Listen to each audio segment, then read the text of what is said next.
Hi, Nevsah Karamehmet. Thank you so Hello. much. It is great to host you today here in the second day of the conference Tech Open Air It's great to be here. 2024. It was And you are the only one since I came here who said my name properly. Of course. So today I want to understand a bit further about your experience in TOA. How are you settling up? How was your talk yesterday? It was about your profession, which is being authority in human behavior, which is a great terminology. Would you like to describe this as well a bit further? Yeah, sure. First of all, I've heard amazing things about TOA and about Nico and how the old days and when they first started. Right. I wasn't in the tech world then, so I have no idea. This is my first TOA. And my experience has been great because I've been in some tech events previously, and I have been in the tech world for over 5-6 years now. Okay. And I attended into the tech world as an investor. So it's like my journey started as an investor, an angel investor. Then I got interested in different tech projects, and while working with founders, of course, it's kind of like every individual brings their own expertise. So because I have researched and studied and have been teaching human behavior for over 25 years, my gift has been bringing that knowledge and expertise to the founders or the projects I invested, and kind of like my invested strategy was shaping naturally over the years because of my expertise. Like we spoke together, I don't invest in projects no matter how great the idea is. I prefer investing in founders, and that's kind of like because of who I am, because of my expertise over 25 years. I have been helping, like I've helped over 40,000 people with their lives, joining my workshops and seminars and webinars, and I'm right now kind of like a very well-known expert, almost a celebrity in Turkey, the Turkish community around the world, because of what I did and how I have helped people grow and expand in all areas of life. So with that expertise, because I know an individual can only succeed in all areas of life if he or she is inspired from within. If I don't see that inspiration, if I don't see they're on a purpose, if I don't see they're clear on their purpose and mission, I kind of like this innate, I kind of like have this innate wisdom to know that it's going to be very hard for them to succeed, because if you are not inspired from within, if you need outside motivation every day to wake up and do something around your business, it's like it's not happening, because like building business is tough. It's going to have its own challenges. Building a startup is even tougher. It's not going to be all about good days or bad days. Like I met a great speaker a couple of years ago in San Francisco when I was again in a woman's VC event. And one of the speakers said, because she's now a VC in a big VC in San Francisco area, but she started as a tech entrepreneur, and she said, like, if you want to know how entrepreneurship is, or what a startup, building a startup and then growing a startup looks like, it's just simply sweat and tears and sweat and tears and sweat and tears. It's kind of like it's raining shit all over you every day, every hour, and then you get used to it. So because I've been building my own business as well, it's kind of like it's tough. It's going to have its challenges, and if you want to succeed, you have to keep on going no matter what. And you're going to fall down 50 times, get up 51 times, and continue. And that's the path to success. So if you're not inspired from within, it is so hard to get up. And it's like the reason why I think startups fail is because they quit and they want to succeed as quick as possible. They just want to, I see this because I coach and mentor startup founders. I see that they just want to, like a robot, they just want to do it, forcing themselves and trying to do it with outer motivation, and they just want to be done with it in the next 3 years, 5 years. But that's not the way to create a sustainable, successful, long-lasting business. Then it's like yeah, I think my message to all founders would be, if you want to create something amazing, you need to have at least like between 10 to 15 years of an objective, like where you want the company to be in 10 years, 15 years, 20 years, 25 years, even though Right. you're not part of the company, even though you exited, where will the company be in 30 years? If you can answer that, you can build a beautiful, like, you can build an amazing startup. But if you can't answer me when I ask, where will the company be in 20 years? You're only focused on 3 years, 5 years, and then exit. Then you're not building a great business. Right. So that should be a big ambition that people should be connected with their business idea and Yeah, like think long term. I don't think vision. I don't think ambition is enough to succeed in the Right. startup world. I think you need a deeper purpose, Purpose. a clear mission, a clear vision, a deeper purpose, something that wakes you up in the morning. And how do you think You people know? can actually find their purposes while it is so hard to even decide Yeah. what to eat Yeah, right. every day? Yeah, yeah. So we are. I mean, that was kind of like the topic, the main topic around my speech here as well, my talk here. So I mean, the first thing we need to understand is we are all conditioned. We are all conditioned beings, and in our mind, we all have automatic thinking behavior, which starts with I have to do this, I must do this, I should do this, I need to do this, this is right. If you're doing something because it's right, it is the opposite of inspiration. If you're doing something because you say I have to do it, it's the opposite of inspiration. It's the opposite of purpose. So purpose is kind of like this natural, innate love and wisdom.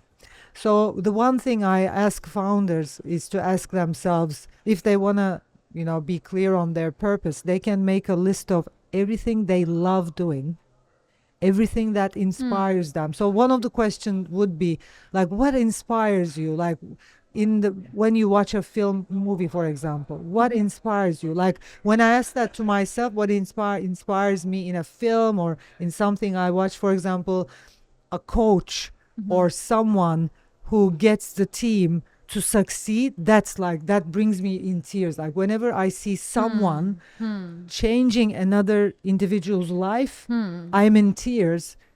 Like that's my inspiration, and that's why I'm doing what I'm doing. So is it kind of like this leadership skill set, that like being that person who is the captain of the boat and can bring everyone inside? But to the that's kind of island? like my inspiration. Okay. It's kind of, everyone is inspired from something else. Like one of my business partners gets inspired when he can hold other people's hands and bring them somewhere, and the other just gets inspired when he exits his company and he sees other people succeed materially, wealth wise.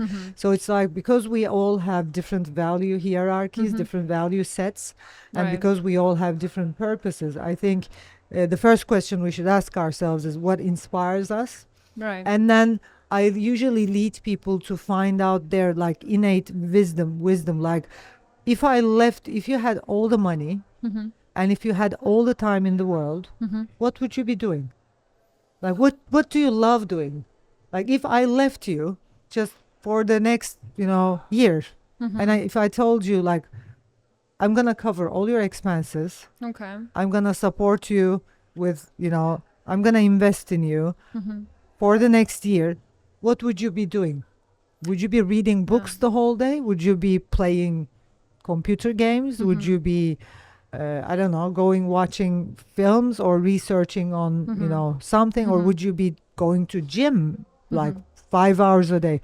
Like if you were fully free And if you all had the time in the world. all the time in the world, all the money, what would you be doing? So that's many people say passion, I say purpose. That's your purpose, that's your mission. That's very interesting, because obviously something came to my mind, like when you ask it that way. Maybe that's the problem, because people do not ask this question necessarily to themselves, That's or the there is problem. no one to ask that question to them. Yeah. And in that kind of cases, it's very valuable, the profession that you have, like the value Yeah. that you bring to the world, is of like asking that question, claiming to understand what people's passion are, what they're driving for, is Yeah. why they wake up every day.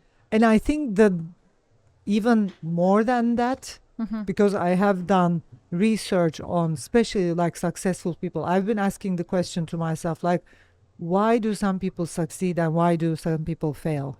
Why do some people do what they say? Why do some people don't? Why are some people inspired from within? They don't need any outside motivation. They wake up in 5 o'clock in the morning and they can't wait to do business, or they can't wait to do whatever they're doing. And why some can't? And the answer is, it's actually who has you. So it's all about, are you conditioned? Are you doing what you're doing because you're thinking, I must? Or are you doing what you're doing because you love it so much? If you're doing what you're doing because you think, I must be doing this, and if you're conditioned, say no to fullest potential, and you won't be one of those people who succeed. You will be one of those who fail. You won't be one of those people who are inspired from within. You will be one of those people who need outside motivation. And you will not create anything extraordinary, because only the ones who create extraordinary businesses, billion-dollar businesses, or it doesn't have to be a billion-dollar business, but a meaningful business, a sustainable business, are those who can't wait to do that, who love what they're doing, who can answer, this is my why, this is my big purpose. So if people can create businesses around what they love doing, because we tend to, and this is basic behavioral science, because we tend to be more organized and more disciplined and more focused, and like we tend to have more potential when we do the things we love. The only way for us to build something extraordinary is to find out what we love the most and just build business around it. It's like, if you love going to gym every day, just make a business out of that. If you love, I'm serious. Like, if you love drinking lemonade every day, create a business around that. If you can't wait to start playing video games and you like want to play video games the whole day, make that your business, because you have focus, you're organized, you're disciplined. No, you don't need anyone to tell you to do that. That's only you. Just create a business around that, and then you'll reach to your fullest potential, which is known as the telos point in Greek mythology. Telos point. Telos, it's Telos. Okay. And that means your God self. So the only way to reach to our God self is by knowing our innate purpose, by being clear about what Is we it love. also like what Rumi is like telling, no? Like, go back to yourself? Know thyself. Know Right, thyself. right. Interesting. It's kind of like in all esoteric traditions, Correct. and it's kind of like this, the universe have this point of mean. Everything is trying to come back to the mean, the balance. It's in math, physics, chemistry. It's like, and whenever we are connected with our mean, which is our truth, our innate deeper truth and deeper wisdom, and who we truly are in our most authentic selves, we are connected with the mean. And whenever we are connected with the mean, the centered point in ourselves, and because human beings are in action, our lives become meaningful, because meaning comes from the mean and acting aligned with the mean. The ing, as you know, in English is action. Right. It's being in action, being in process. So whenever you are acting aligned with your mean, you are in meaningful actions, and you create meaningful businesses, you create meaningful relationships that last. Whenever disconnected from the mean, you create businesses that don't last. That's basically why startups fail. If it's not aligned if it is with the authentic mean, enough, if you're doing it organically, if you love what you're doing, basically, like it just flows in a good direction. at and ease, you succeed. and it's just beautiful. So I also ask founders, when you think of the last 3 years of your life, which are the goals you set for yourself that came true? Because it's kind of like, whenever we set goals and objectives aligned with our purpose, our truth, the mean, if it's a meaningful goal that is aligned with purpose, it does come true. So there is no such thing like luck, and there is everything about luck, because if you act and if you're in action aligned with your mean, aligned with your truth, you just become this lucky individual, and I see. opportunities follow you. I see. You don't have to follow opportunities. They just come and find you.